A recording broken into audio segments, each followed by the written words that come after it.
টিইআরসি অনুমোদিত নূতন 26-27 ট্যারিফ অর্ডারে যে বর্ধিত মাসুল জনগণের উপর চাপানো হয়েছে তার সম্পূর্ণ বোঝা রাজ্য সরকার বহন করবে 100% ভর্তুকির মাধ্যমে। এটা ত্রিপুরার ইতিহাসে কোনোদিন কেউ করেনি। যদি দেখাতে পারেন ইতিহাস, আমি আমার পদ থেকে ইস্তফা দেব। 100% শব্দটাকে খুব গুরুত্ব দিয়ে বুঝতে হবে। এই ভর্তুকি প্রযোজ্য হবে কাদের জন্য? রাজ্যের প্রতিটি শ্রেণী গ্রাহকের জন্য। ডোমেস্টিক অর্থাৎ গৃহস্থলী যাকে বলি, ছোট মাঝারি বড় সকল স্তরের ব্যবসায়ী, যত বড় বিজনেসম্যান, সাধারণত সাবসিডি সবার ক্ষেত্রে দেয় না। এক্ষেত্রে অতিরিক্ত সাবসিডি সবার জন্য, কৃষক, শিল্পপতি প্রত্যেকে, শুধুমাত্র রেলওয়ে ট্যাক্সন ছাড়া। রেল লাইন যে আমরা করেছি ইলেকট্রিক চার্জ, ওইটা ছাড়া।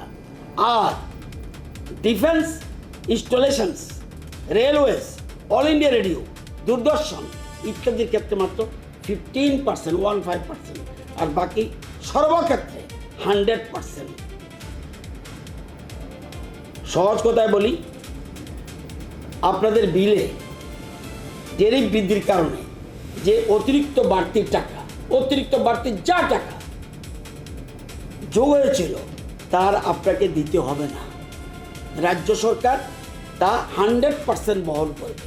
অতিরিক্তটা যারা প্রশ্ন উঠতে পারে, যারা ইতিমধ্যে বাড়তি টাকা দিয়ে দিয়েছেন তাদের জন্য কি? আমি জানি আপনাদের মনে এই প্রশ্ন উঠবে। যারা ইতিমধ্যে নতুন বর্ধিত ট্যারিফ অনুযায়ী বিল মিটিয়ে দিয়েছেন তাদের কি হবে? তাদের প্রশ্নের জবাব হলো, এই ভর্তুকির কার্যকর হচ্ছে 2000, এখন যে আমাদের ট্যারিফটা শুরু হয়েছে অতিরিক্তটা মে মাস থেকে, গত মে মাস থেকে। তো এই ভর্তুকির কার্যকর হচ্ছে মে মাস থেকে, অর্থাৎ পূর্ববর্তী তারিখ থেকে। যেসব গ্রাহক ইতিমধ্যে বর্ধিত হারে বিল মিটিয়েছেন তাদের প্রদত্ত বাড়তি অর্থ তাদের পরবর্তী 3 মাসের বিলে ধাপে ধাপে অ্যাডজাস্টমেন্ট করে ফেরত দেওয়া হবে।